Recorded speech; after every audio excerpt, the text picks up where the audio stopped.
एक अद्भुत हिरन हमारे आश्रम के पास घूम रहा है। वो देखिए, कितना सुंदर है। सचमुच अद्भुत है ये हिरन। लक्षण। ओह, उसके सींग देखिए, लगता है सोने के हैं। उसकी खाल भी सुनहरी है। इसे किसी प्रकार पकड़ लीजिए ना। क्या करोगे इस हिरन का कल्याणी? इसे अयोध्या ले जाएंगे। देखकर सभी चकित रह जाएंगे। इसके पैरों में घुंघरू बांध दूंगी। जब महल में छम छम चलेगा तो माताएं कितनी प्रसन्न होंगी। नहीं तो वनवास की स्मृति स्वरूप भरत भैया को भेज दे दूंगी। जाइए ना, जल्द पकड़ कर लाइए। लक्ष्मण, तुम्हारी भाभी की इच्छा पूरी करनी ही पड़ेगी। परंतु भैया, मुझे तो ये कोई राक्षसी माया जान पड़ती है। याद है, एक बार दंडक वन में राक्षस इसी तरह मृग बन के आए थे।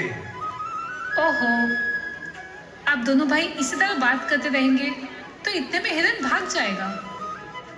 अब आप मेरी इतनी छोटी सी इच्छा भी पूरी नहीं कर सकते। लक्ष्मण, लगता है सीता मृग को पाए बिना मानेगी नहीं। मुझे अभी भी संदेह है भैया कि ये कोई राक्षसी माया ना हो। यदि राक्षसी हुआ तो उसका अंत होना भी आवश्यक है। मैं जानकी की इच्छा पूरी करने के लिए इस हिरन के पीछे जाता हूँ, लेकिन तुम सावधान रहना। यहाँ कई राक्षस घूमते रहते हैं, इसलिए किसी भी स्थिति में सीता को अकेले मत छोड़ना। जो आज्ञा भैया।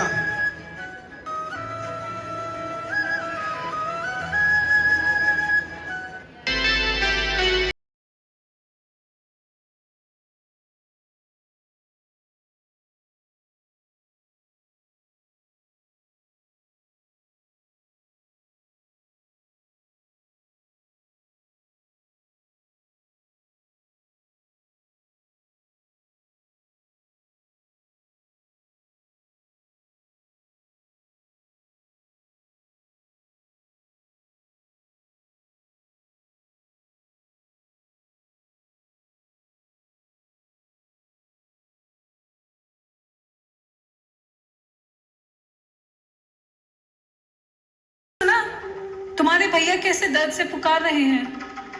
वो अवश्य किसी संकट में फंस गए होंगे। जाओ लक्ष्मण, जाओ। तुम खड़े क्यों हो? जाकर उन्हें बचाओ। क्योंकि मैं जानता हूँ कि भैया कभी किसी संकट में फंस ही नहीं सकते। आप व्यर्थ चिंता ना करें। कैसे चिंता ना करूं? जिसके पति के प्राण संकट में हो और सहायता के लिए पुकार रहे हो, तुम उसे धीरज की बात सिखा रहे हो। भाभी, आप समझने की कोशिश करें। यह अवश्य ही कोई माया है।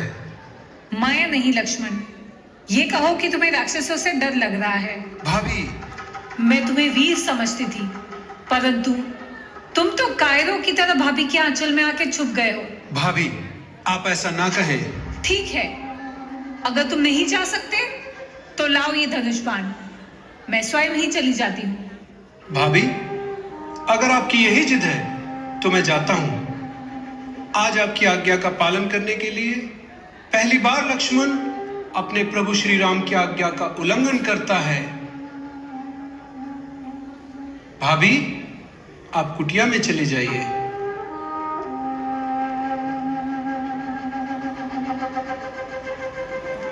माता, गुरु की दी हुई मंत्र शक्ति से मैंने एक अदृश्य दीवार बना दी है। यदि कोई भी इस लक्ष्मण रेखा को पार करके अंदर आने का साहस करेगा तो जलकर भस्म हो जाएगा। इसीलिए माता, मेरी आपसे विनती है, किसी भी परिस्थिति में राम भैया के आने तक आप अपने चरण रेखा से बाहर ना रखें।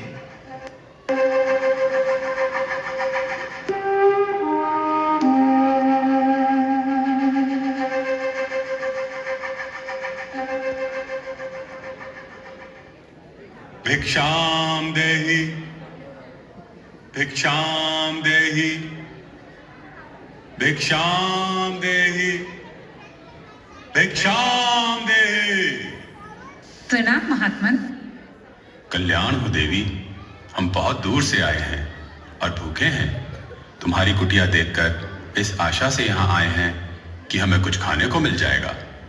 अवश्य महात्मन, आप यहीं ठहरिए, मैं आपके लिए यथासंभव भोजन लाती हूँ। देवी, हम यात्रा से बहुत थक चुके हैं, हमें विश्राम की भी आवश्यकता है। क्षमा करें, इस समय मेरे पति कुटिया में नहीं है, इसलिए मैं आपका स्वागत नहीं कर सकती। कृपा करके आप यहीं ठहरिए, मैं आपके लिए भोजन लाती हूँ।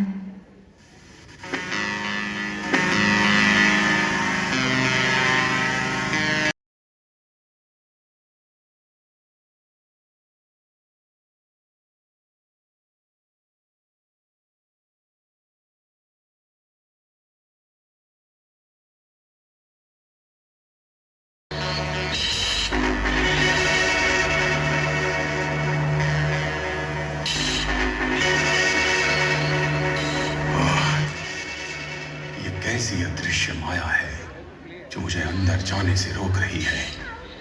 किसी युक्ति से सीता को ही बाहर बुलाना होगा। किसी भी परिस्थिति में राम भैया के आने तक आप अपने चरण रेखा से बाहर ना रखें। मुनिराज, मैं आपके लिए भोजन लाई हूँ, ये लीजिए। ले आओ देवी। कृपया आप ही को यहाँ आना होगा। हम बहुत थक चुके हैं और यहीं बैठकर भोजन करेंगे। जो कुछ देना है यहीं ले आओ। भगवान, मैं इस सीमा से बाहर नहीं आ सकती, आप ही को कष्ट करना होगा। कृपया यहाँ आकर दान ग्रहण कीजिए। बस, बहुत हो चुका। ये अपमान है, घोर अपमान।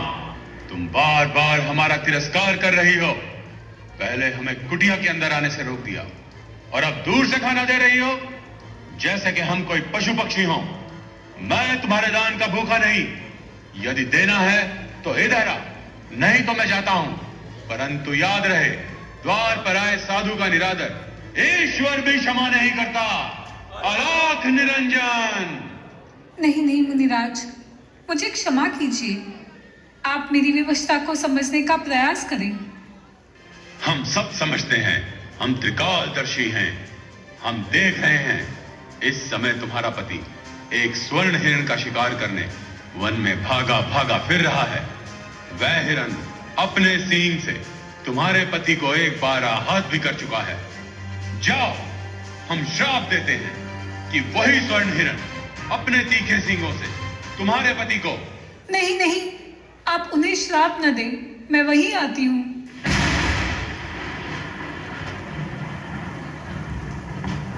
मुझे क्षमा कीजिए, मुझसे भूल हो गई। मैंने आपकी शक्ति को नहीं पहचाना था। दान ग्रहण कीजिए मुनिवर।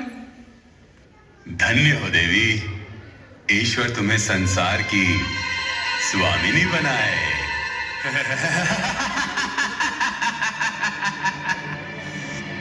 मेरा हाथ छोड़ वंचक, कौन हो तुम?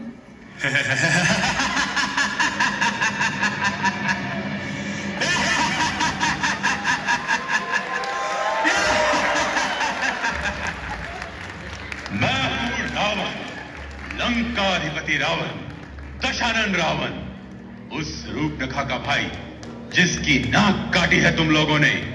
अपने उस अपमान का प्रतिशोध लिया है मैंने। अब तुम मेरे साथ लंका चलोगी सीते। सावधान रावण, यदि प्राण प्यारे हो तो अभी भी समय है, चला जा यहाँ से। दुखी मत हो प्रिय, मैं तुम्हें पूरे सम्मान से रखूंगा। तुम मेरी पटरानी बनोगी।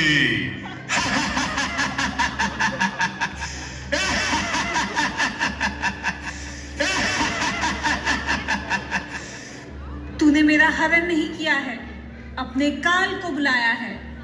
तेरा सर्वनाश निश्चित है रावण।